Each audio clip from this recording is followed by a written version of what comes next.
خود کو ایک بھیڑیا کہنے والا کاراتیگن کون تھا؟ کاراتیگن ایک مسلمان کیسے بنا اور اس نے صلاح الدین ایوبی کی فوج کو کیوں جوائن کی؟ السلام علیکم ناظرین، ویب ٹیوب کی ویڈیوز میں ایک بار پھر سے خوش آمدید۔ ناظرین، آج کی اس ویڈیو میں ہم بات کریں گے کہ خود کو بھیڑیا کہنے والا کاراتیگن حقیقت میں کون تھا۔ کیا کاراتیگن ایک فرضی کردار ہے یا پھر حقیقت میں بھی کاراتیگن کا کوئی وجود تھا؟ ناظرین، کاراتیگن عصمت خاتون کا بھائی اور اس وقت کے دمشق کے بادشاہ معین الدین اونور کا بیٹا تھا، مگر جب دمشق پر سلطان نور الدین زنگی نے قبضہ کر لیا تو یہ لوگ خانہ بدوشوں کی طرح اپنے قبیلے میں رہنے لگے۔ کاراتیگن، اس کے تمام سپاہی اور عصمت خاتون سلطان نور الدین زنگی سے انتہائی نفرت کیا کرتی تھی، مگر جب وہ سلطان نور الدین زنگی سے سب لوگ ملے تو اس قدر متاثر ہوئے کہ آپ سوچ بھی نہیں سکتے۔ شاید یہی وجہ تھی کہ عصمت خاتون نے سلطان نور الدین زنگی سے شادی کر لی۔ ناظرین، کاراتیگن، عصمت خاتون اور ان کا قبیلہ پہاڑوں کے درمیان رہا کرتا تھا اور ان کا مین جو کام تھا وہ یہ ہوا کرتا تھا کہ وہ لوگوں کو لوٹتے تھے،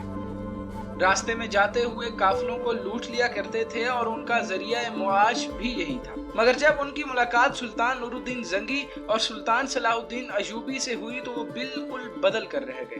اس وقت تک کاراتیگن نہ تو اسلام کو مانتا تھا اور نہ ہی اللہ تعالیٰ کے ہونے پر اور وحدانیت پر یقین رکھتا تھا۔ مگر ناظرین، جب عصمت خاتون نے اسلام قبول کیا اور ان کی شادی سلطان نور الدین زنگی سے ہوئی تو کاراتیگن اور اس کے قبیلے کا سلطان نور الدین زنگی کی سلطنت سے تعلقات میں کچھ اضافہ ہوا اور ان کے درمیان آنا جانا زیادہ بڑھ گیا، اور جب کاراتیگن نے نزدیک سے اسلام کو دیکھا، اسلام کا چہرہ اس پر آشکار ہوا تو اس نے بھی اسلام قبول کر لیا۔ اسلام قبول کرنے کے بعد اس نے یہ اعلان کر دیا کہ اب وہ سلطان صلاح الدین ایوبی اور سلطان نور الدین زنگی کے لیے لڑا کرے گا۔ کاراتیگن نے سلطان نور الدین زنگی اور سلطان صلاح الدین ایوبی کا کئی مہموں میں ساتھ دیا۔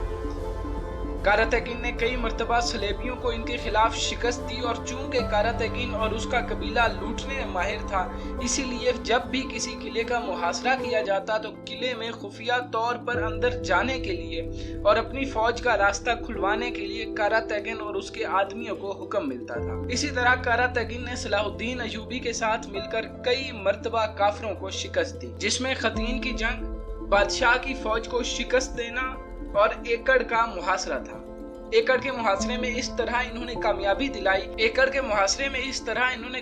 دلائی کہ جب کاراتیگن کو پتا چلا کہ محاصرے کا اب کوئی فائدہ نہیں ہو رہا تو کاراتیگن اپنے ساتھیوں کے ساتھ ایکڑ کے اندر داخل ہو گیا، اور اس قلعے میں داخل ہوتے ہی اس نے فوج کے لیے راستے کھول دیے۔ ناظرین، کاراتیگن ایک بہترین جنگجو اور ایک مثالی کردار تھا۔ اس نے صلاح الدین ایوبی کی وفات تک صلاح الدین ایوبی کے لیے کام کیا۔